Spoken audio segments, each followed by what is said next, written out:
Adam, I'm glad you're here for this one, man. Oh Oh, shit! Your favorite gaming company, man. Ubisoft. Ubisoft. I'm not soft. Ubisoft. Ubisoft. So, Oh, Ubisoft plans to make blockchain games and NFTs. Let's fucking go, right? Adam, how many Division NFTs you Here buying, we man? go. a whole lot of zero. Damn, I don't need those pictures. You know how quick. Oh, that's an NFT. Hold on, let me take a picture of that shit. There you go, NFT. This shit. It's now my You know, wallpaper. all of this is, right? It's them securing their IPs in the space of NFT, because the one thing to know about NFT is that it's not bound by any sort of copyright law. So theoretically, if you have something available online, somebody can claim it as an original. So that's why a lot of these companies are supporting it. Not only that, because also because of the amount of money that you can earn off of these things. No, The it sigh. does. Yeah, it does It's nothing because, for me. and the thing about it is like, like a lot of people who support this shit are like, oh no, they have a verification system. Oh, blah blah blah blah blah. No, they have a verification system for people who actually register things to be sold. So theoretically, you can claim anything. And I've gone on there and I've saw copywritten, actual copywritten work that has been, that is owned by studios on there being sold as digital originals. Digital tweets aren't originals. even- Yeah, come on, bro. Yeah, even Yeah, tweets but- aren't fucking safe on there. But the most important, the important part is who's selling it. Like if someone is selling, for example, Manny's original art, and he's like, Mhm. "Hey, this is my NFT," then that's not gonna sell because the original creator is not selling it. Like there's really no use in buying Manny's NFT if Manny's not selling it. Because Well, at the end of the day, you're not at the end of the day you're not buying a JPEG. The JPEG already exists. You can download it. What you're buying is a digital asset, a piece of the blockchain that Manny's setting up, where he's selling his art. So if anybody like Kojima does it, you can only buy and I guess that's part of the word. It's non-fungible. There's only one. There's only one owner that can exist. So if Kojima releases his art in a blockchain, only one person can own a piece of art at a time, and it's verifiable. There can't be more than one. actually, there can be. No, it's non-fungible. The thing about it is that you can make multiples of anything. So you can Yeah, but there's only one. You can just take it, like a good example is what is it the NFT that was made for Chadwick Boseman that the Academy Awards put out. Now that was a piece of stolen artwork. It was the original NFT was created using a 3D model that this person bought from an online store that was stolen from the original artist, and they were offering this as an NFT. And he said the only it can be used by anyone or whatever. So in other words, this means that you can just kajigger together anything, any piece of garbage. Doesn't even need to be, and you can call it a digital original. When you buy an NFT, you're not buying a JPEG. You're not buying a JPEG. You're buying real estate in a digital space, and that digital space, it has an address, and that address is only allocated to one person. The thing about it is that who's to say who's the original person? I just gave you a situation where somebody else's work was being resold. But how is this the original? Part of this thing was a reclaimed piece of 3D art, and the other half was another person putting together these other bits of 3D art that they put together. How is this? You know what I mean? The person's not buying the art. Who is the originator? Because there's more than one originator. No, there's so when you do an NFT, you're creating a space, a digital space that has a lot of addresses, a lot of tokens, and they're allocated to a single address. So when someone sells you, and it's like when Kojima does it, who is a huge ass name, he has his own blockchain, or he's paying for his own blockchain to do it. What I'm There's only saying is, one. what I'm saying is, no one will worry about anybody ripping off Kojima because he's fucking Kojima. But I'm talking about everybody else. I'm talking about I'm talking about people like me who essentially put their work online, and essentially to have somebody on there just essentially just take whatever things that they want and then put it together. That doesn't go back to me. That goes to everybody. That goes whoever created that blockchain. So what do I have to do? Go out there and essentially create blockchains for every single piece of artwork that I've ever created? You understand? No, it's because you're not like what you're selling. Like anyone can say, "Hey, I'm making an NFT of Tony Polanco." It doesn't mean anything. What you're selling is the real estate in the blockchain. You're not selling Tony Polanco the person. By the way, I don't think you guys are on the same page at all. So I'm going to try to broker this right here, right? All right. First, I'll explain to Carlos, and Manny, I'll explain it to you, right? Carlos is talking about. So Carlos, what he's saying is like whoever is selling that NFT may not have created that original work. Yes, the NFT, the token is original, but the work, the actual work itself, is not original. They ripped it off. So theoretically, what Manny's worried about and what other artists are worried about is like somebody could take their original art, mess it around a little bit, make an NFT out of it. Yes, the NFT is original to the person that created the NFT, but they didn't create the actual artwork. That's the worry. Understand? And Manny, what Carlos is saying is basically it's like, the actual digital token, that is the original deal. Not the art itself, just the actual token itself. So I hope you guys could kind of see at least get on the same playing space. So you guys are kind of having two different conversations here. Just so you know what the other is talking about.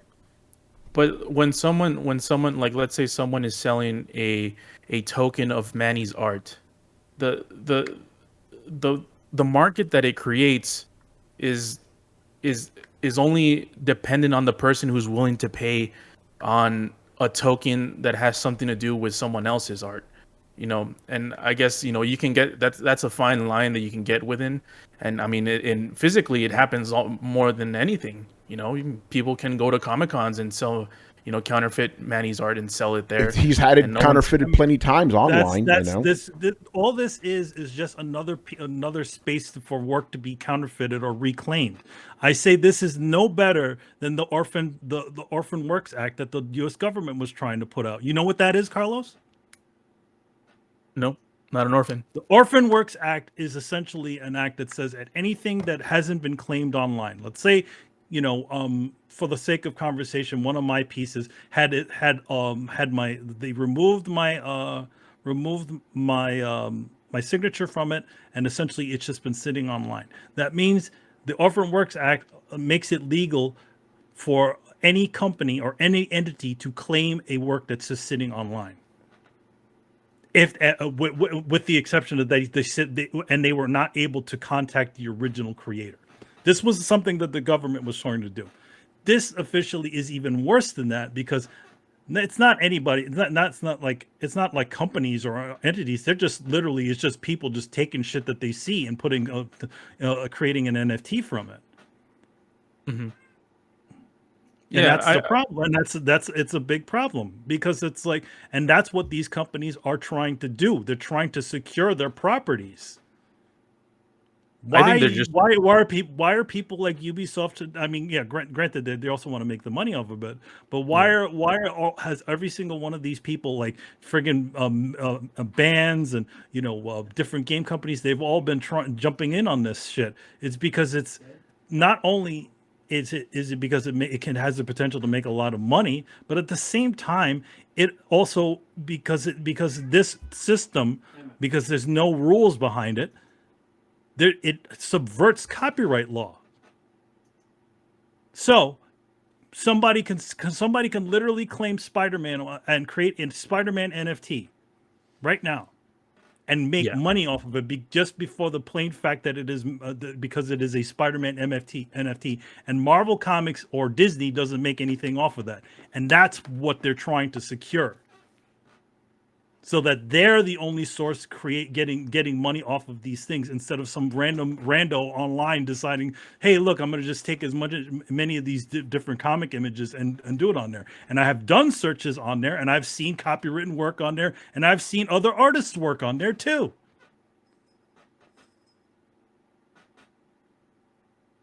Yeah. As far as what Ubisoft is going to do, I'm going to just read it because I'm like, I don't understand half of this shit. Right. Okay. And the funny thing is like, because I thought it was like, oh, it's just me. Like because I've always been kind of proud. I'm like, yeah, I'm an old guy, but I understand technology. This shit, I'm like, I don't understand it. I'm like, I think I've hit that moment. Then I realized there's 20-year-olds that don't know what the fuck this shit is either. So it's not just me, you know. So I'll read. Granted, I understand it. Again, I personally don't see the value. Like I saw, and I try to be nice to the guy, so I didn't say nothing. He was like, dude, check out this NBA NFT I bought, right? So you know, it's this little GIF, and I'm like, I didn't reply to because I'm trying to be nice. I was like, dude, I could just right click and save, and there I own it too. You know, granted, I know I don't own the digital token. I get that, but I'm just saying it's kind of like the whole trophies thing. It's valuable to some people, not valuable to others. But so if you own it, let's say you own it, does that mean that you have the right to post it on your website and do those type of things? Can you do those? Can you share it around and expose that's a good it question. to the world? Like if somebody bought like this basketball GIF, right? Like if I post it somewhere, am I gonna get sued? Like it's so weird, man. I think I can't earn money off it. You just own the token. Yeah, that's it. You can't do anything with it, like with that in particular, unless they clarify. Like you essentially, you're the owner. So what you have the ability to do is for people to verify that you are the owner. Number one, and number two is you're able to trade it. Yeah. And essentially make money off of it, and which is the biggest. It's the most enticing thing currently with NFTs because obviously people want to make as much money as possible. So that's why it's blowing up. But I think what a lot of people don't realize is the possibilities that this type of technology, and I'll say this right here, you can come back 5 years from now, and this is the future.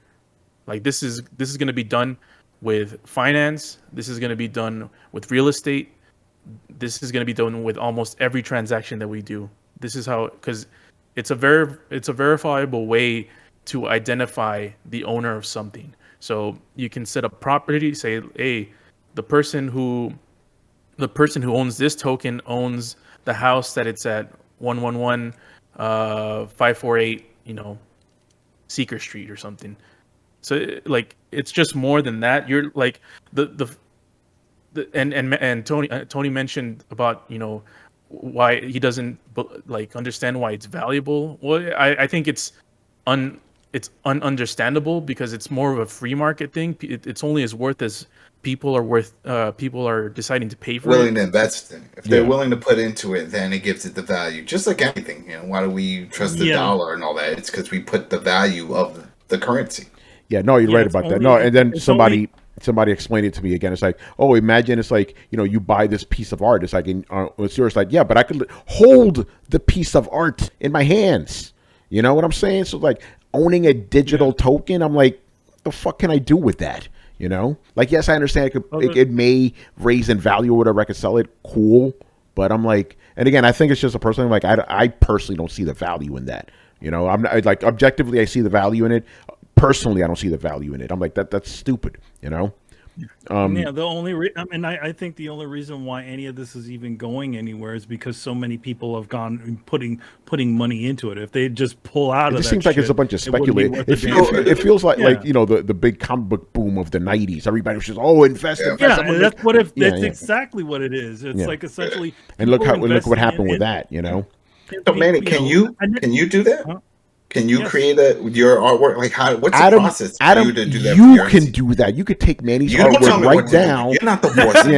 But I'm saying you could take Manny's artwork right now, make your own NFTs, and make money off of his shit. No, but like, let's say just to be registered, sure, what does he have to do? Like, is there like an official site? Like, what do you? Well, you have to. I haven't done full research into it, but I know that what you have to do is you have to register the piece, whatever work that is supposed to be this token, and that's how it happens. Like, that's how the verification system works. where it's like, okay, they're essentially assuring that you're the original creator of this NFT and that this person bought it. And then any single time that this thing gets resold or whatever, it supposedly generates, you essentially make a portion off of that. So it's like the real world version of this is like, okay, let's say you got a comic signed by John Romita Jr., right? And then they paid X amount of money to get John Romita Jr. to do it. Then they sell it off on eBay. John Romita Jr. doesn't make any any additional money off of whenever that's resold, even though he originally signed it, was paid for it. The thing about Carlos is talking about is essentially there's a digital paper trail when these things have been stricken.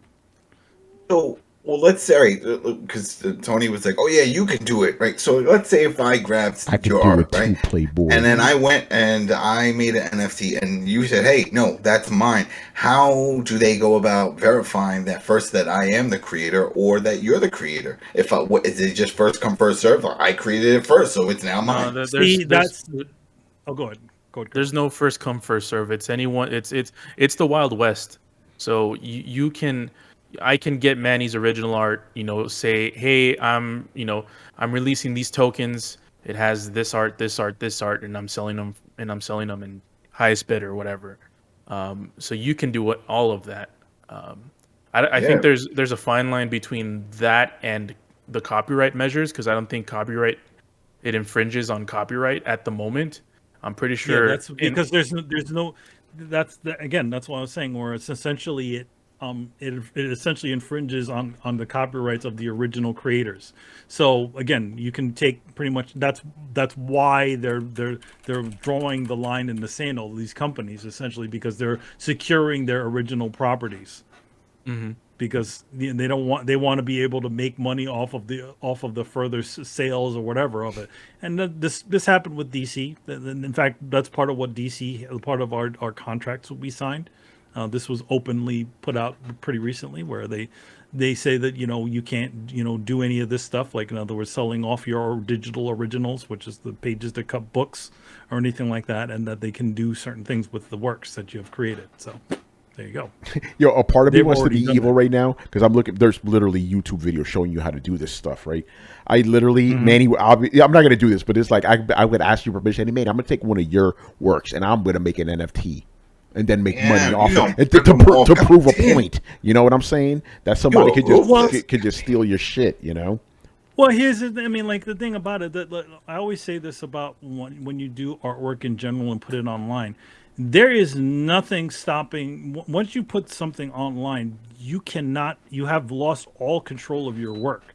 So you have to be safe mentally to know that the minute this touches the internet, it's going to be all over the place and it's going to lose all context and all relation to you. Yeah. I found my stuff on all kinds of different places. I found my stuff on eBay. I found my stuff on Redbubble, that site that sells those metal plate artworks. Shirts. Yeah, with those shirt places all over the internet. And the one thing about it is some of those places are even more difficult to get your work pulled off of, because you don't, especially if you're doing fan art, which is also legal, by the way.